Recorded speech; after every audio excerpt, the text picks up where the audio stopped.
I've always believed that true character reveals itself in how people treat those they think can't benefit them. My name is Emma Miller, and this is how I learned just how right that belief was. Growing up, my parents taught me the value of hard work and humility. My father was a janitor at a prestigious tech company, and my mother cleaned houses for wealthy families. They worked themselves to the bone to give me an education, often going without so I could have what I needed. Emma, sweetheart, my mother would say, her hands rough from years of scrubbing. Knowledge is the one thing nobody can take from you. Those words echoed in my mind as I worked my way through college, studying finance and computer science. By day, I attended classes. By night, I cleaned offices just like my father. But I had a secret that kept me going. I was developing a revolutionary financial algorithm that could predict market trends with unprecedented accuracy. During my final year, while most students were partying, I was perfecting my program. Then, one ordinary Tuesday morning, everything changed. My algorithm caught the attention of a major investment firm. They offered me $75 million for it, plus a position on their board. I accepted the deal but kept my wealth hidden. I continued living modestly, investing wisely, and growing my fortune quietly. That's when I met James. He literally ran into me at a small cafe where I was working on my laptop. Hot coffee splashed across the table, barely missing my computer. "Oh God, I'm so sorry," he exclaimed, frantically grabbing napkins. His genuine distress made me laugh. "It's okay," I assured him, helping to clean up. "I'm Emma." "James, please let me buy you another coffee. It's the least I can do." One coffee led to dinner, and dinner led to more. James was kind, funny, and refreshingly down to earth. He worked as a high school teacher, passionate about making a difference in his students' lives. When he proposed 6 months later, I said yes without hesitation. Then I met his family. Patricia, my mother-in-law, lived in a sprawling house in an upscale neighborhood. Her husband, Robert, had passed away years ago, leaving her a comfortable inheritance. From our first meeting, she made it clear I wasn't what she'd envisioned for her son. "A cleaner's daughter," she said, eyeing me over her wine glass. "How quaint. James, darling, I thought you were dating that lovely doctor's daughter, Caroline." "Mom," James warned, but the tone was set. At every family gathering, Patricia found ways to remind me of my place. She'd ask me to help the catering staff, claiming I feel more comfortable in the kitchen. When James defended me, she'd laugh it off as just trying to make Emma feel at home. Her daughter, my sister-in-law Amanda, was cut from the same cloth. A successful real estate agent, she never missed an opportunity to flaunt her success or remind me of my humble beginnings. "Emma, dear," she'd say with false sweetness, "I have some clients looking for a cleaning service. Should I give them your mother's number?" I took it all in stride, partly because I knew the truth about my wealth, but mostly because I wanted to see people's true colors. James would squeeze my hand under the table, whispering apologies for his family's behavior, but never truly standing up to them. What they didn't know was that I had plans of my own. I've been quietly buying properties throughout the city, including several in Patricia's prestigious neighborhood. The mansion next door to hers had been on the market for months, and through a series of shell companies, I acquired it for $12 million. The annual family reunion was approaching, a 3-day affair where relatives from across the country gathered at Patricia's house. This year, however, would be different. "James, honey," Patricia announced at dinner a week before the reunion, "I've arranged the guest rooms. You'll stay in your old room, of course. Emma can use the basement. We need the good rooms for family who actually contribute to our gatherings." James shifted uncomfortably. "Mom, Emma's my wife. And as my daughter-in-law, she should be grateful for whatever accommodation she receives." Patricia cut in smoothly. "Besides, with her background, she's probably used to much worse." I simply smiled and said, "The basement will be fine, Patricia." If only she knew what was coming. The reunion began on a Friday. Cars filled Patricia's circular driveway as family members arrived. I helped carry luggage, served drinks, and endured the usual snide comments about my background. That evening, as everyone settled into their luxurious guest rooms, I made my way to the basement with my small suitcase. The basement was cold and musty, with a narrow cot set up in the corner. As I sat on the creaking bed, I heard laughter floating down from above. Patricia's voice carried clearly through the vents. "Can you believe she actually took the basement without complaint?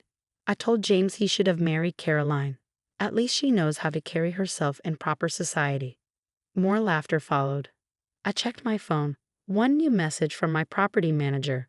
Everything is ready for tomorrow's inspection, Mrs. Miller. The mansion next door has been fully furnished according to your specifications. I smiled in the darkness. Tomorrow would certainly be interesting. Saturday morning dawned bright and clear. I woke early, my back aching from the basement cot, and made my way upstairs. The kitchen was already bustling with activity as Patricia directed the catering staff for the day's brunch. "Oh, Emma. Good. Since you're up, make yourself useful and help Maria with the dishes," Patricia commanded, not even looking in my direction. "And do try to stay out of sight when the guests arrive. We have some very important people coming today." I caught James' eye as he entered the kitchen. He looked pained but remained silent, reaching for his coffee. The familiar sting of his passive acceptance made me straighten my shoulders. Just a few more hours. "Actually," I said calmly, checking my watch, "I have an appointment this morning." Patricia's head snapped up. "An appointment? During our family reunion? How incredibly rude." "Now, Mom," James began weakly, but Amanda cut him off as she swept into the kitchen. "Mother, the Hendersons just pulled up. You know, the ones who bought that gorgeous mansion next door." She smirked at me. "They're my biggest clients this year. The sale was worth millions in commission." Patricia preened. "Wonderful. Emma, before you leave for whatever menial task you have planned, at least make yourself useful and help serve the Moses." I smiled. "I really must go. My real estate agent is waiting." "Real estate agent?" Amanda scoffed. "What, are you looking at studio apartments in the bad part of town?" The doorbell rang, and Patricia hurried to answer it, shooting me a warning look. I followed the group into the grand foyer, where a sophisticated woman in a sharp suit waited. "Good morning, Mrs. Miller," she said, smiling directly at me. "The mansion is ready for your final inspection." The room fell silent. Patricia's carefully crafted smile froze on her face. "There must be some mistake," she said with a forced laugh. "Emma isn't." "Emma Miller," I confirmed, stepping forward. "Owner of the mansion next door." Amanda's mimosa glass slipped from her fingers, shattering on the marble floor. "That's impossible. I handled that sale." "Through my shell corporation, yes," I said pleasantly. "I believe your commission check was quite substantial." James stared at me, his coffee cup suspended halfway to his mouth. "Emma, what's going on?" "Perhaps we should all sit down," I suggested, gesturing to the living room. "I have quite a story to tell." Once everyone was seated, Patricia and Amanda perched on the edge of their seats like birds ready to take flight. I began. 7 years ago, I developed a financial algorithm that sold for $75 million, I said calmly. Since then, my investments have multiplied that many times over. The mansion next door is just one of many properties I own. But, you let us think. Patricia sputtered. That I was a cleaning lady's daughter who married above her station. I finished. Yes, I did. And you all showed me exactly who you are through how you treated someone you thought was beneath you. This is absurd. Amanda stood up, her face flushed. Mother, she's clearly lying. My real estate agent cleared her throat. I can assure you, Mrs. Henderson, that Mrs. Miller's credentials are impeccable. In fact, she owns controlling interest in the development company that built this entire neighborhood. Patricia's face had gone from red to white. The entire neighborhood. Including this house, I confirmed quietly. I bought it last month when it was technically still under your late husband's estate. The paperwork was finalized yesterday. The silence that followed was deafening. James had sunk into his chair, his face a mask of shock and dawning realization. You mean? Patricia's voice trembled. This isn't my house anymore. It's mine, I said simply. Just like the basement where you made me sleep last night. Amanda jumped up. Mother, she can't do this. We'll fight it in court. You're welcome to try, I replied. My lawyers have ensured everything is perfectly legal. But right now, I'd like you both to leave my house. Leave, Patricia gasped. But where will I go? This is my home. Was your home, I corrected. Don't worry, I've arranged for temporary accommodations for you. There's a modest apartment available in the building where my parents used to work as janitors. I hear the basement unit is particularly cozy. The family gathering had devolved into chaos. Relatives whispered among themselves, some looking shocked, others secretly pleased to see Patricia's pride take such a fall. James finally found his voice. "Emma, why didn't you tell me?" he asked quietly. I turned to face my husband. "Would it have made a difference? Would you have stood up to your mother's treatment of me if you'd known I was wealthy? Because if money is what it takes to earn basic respect in this family, then we have bigger problems than where I sleep." The real estate agent cleared her throat. "Mrs. Miller, shall we proceed with the inspection of your new property?"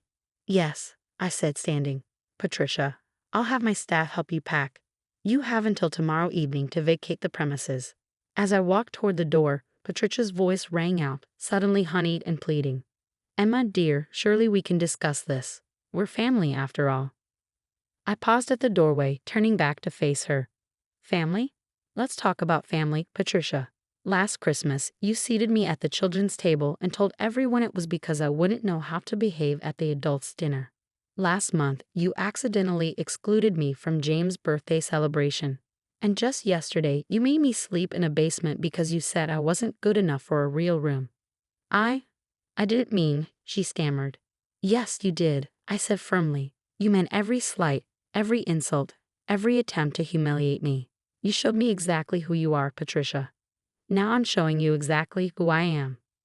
The sound of my heels clicking on the marble floor echoed through the silent house as I walked out, head held high.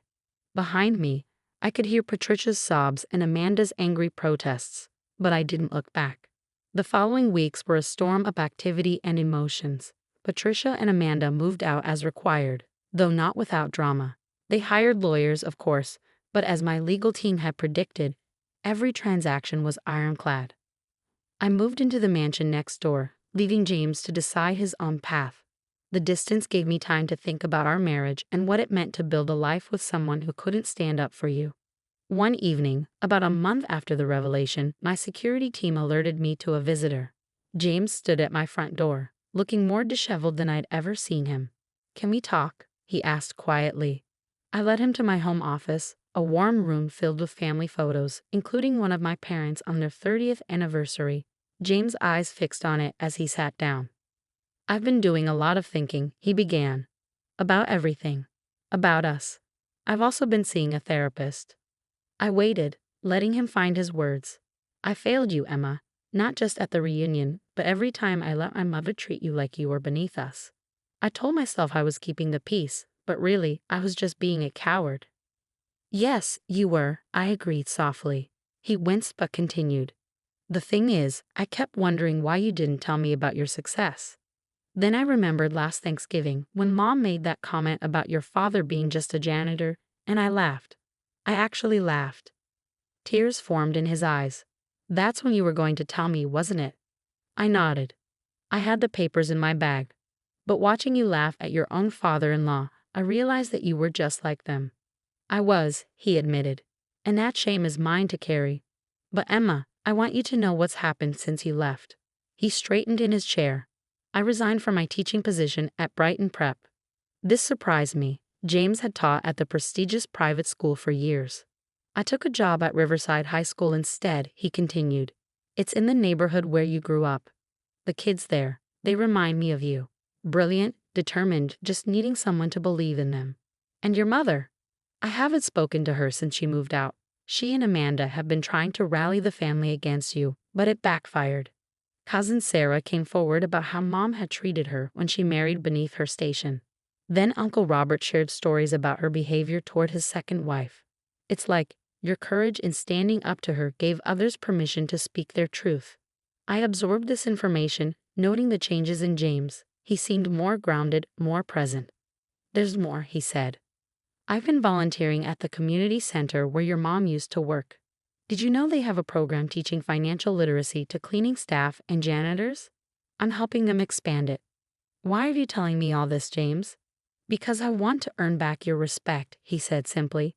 "Not because you're wealthy, but because you're the same amazing woman who helped me grade papers until midnight and made soup when I was sick. I was too weak to deserve you before. I want to become someone who does." Before I could respond, my phone buzzed. It was a message from Patricia. "Your mother's at the apartment building," I told James. "She's demanding to speak with me." You don't have to go, he said quickly. Actually, I think I do.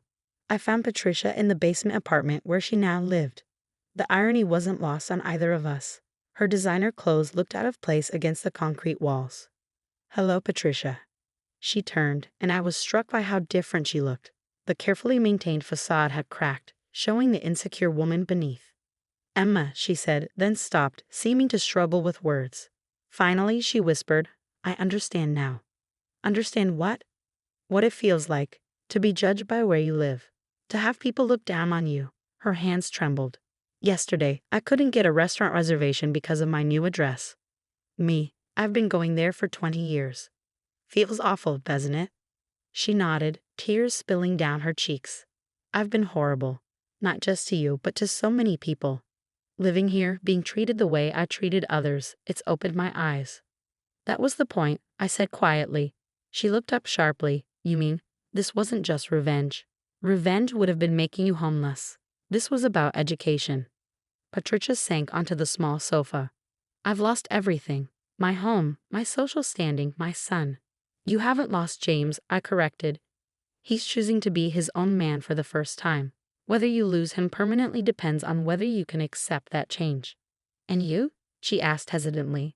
Have I lost you as a daughter-in-law? I studied her carefully. That depends on you too, Patricia. Real change takes more than a few weeks of humility. Will you help me? She asked softly. I don't mean financially. I mean help me learn to be better. It was the first time I'd ever heard genuine vulnerability in her voice. 6 months later, I hosted a dinner party. Patricia was there, wearing a simple dress rather than her usual designer labels. She helped in the kitchen not because anyone asked her to, but because she wanted to. Amanda came too, having recently started volunteering at a women's shelter, a requirement I'd added to her lease when she asked to rent one of my properties. James and I were still working on our marriage, taking things day by day. He'd proven his commitment to change not through grand gestures, but through consistent actions and unwavering support. As we sat down to dinner, I looked around the table. My parents were there, my father deep in conversation with James about the financial literacy program, which had expanded to 3 more community centers. My mother and Patricia were exchanging recipes, their previous class barriers dissolved. Emma, Patricia said during dessert, I wanted to thank you. For what? For teaching me that true worth isn't about where you live or what you own. It's about how you treat people. She smiled sadly. I just wish I'd learned that lesson sooner. Later that night, as James and I stood on our balcony overlooking the neighborhood, he asked, Do you regret any of it? I thought about the past year, the pain, the growth, the transformations.